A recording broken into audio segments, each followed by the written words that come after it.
Samantala, pinaghahandaan na ng pamahalaang lungsod po ng San Carlos ang Mango Bamboo Festival 2026 matapos magsagawa ng isang coordination at planning meeting upang mapagtibay pa ang mga hakbang para sa maayos at ligtas na pagdarao sa syudad ng kanilang kapistahan.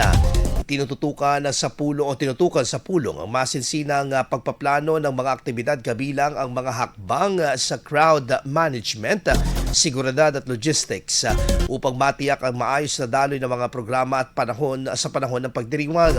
Tinalakay rin ang pagpili ng opisyal na logo ng City Fiesta na gagamitin sa mga kaugnay na materyales at aktibidad ng pagdiriwang at magsisilbing simbolo ng pagkakaisa at pagmamalaki ng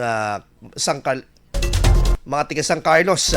Ayon po sa opisyal, ang Mango Bamboo Festival ay hindi lamang isang selebrasyon kundi isang pagkakataon upang itampok ang kultura, lokal na produkto at pagkakakilanlan ng lungsod. Gayon din ang pagkakaisa ng pamahalaan at ng mga mamamayan. Patuloy namang hinihikayat ng lokal na pamahalaan ng publiko na maghintay sa mga susunod na anunsyo kaugnay sa opisyal na schedule at detalye ng mga aktibidad para sa naturang pagdiriwang. IFM News. IFM News. IFM News.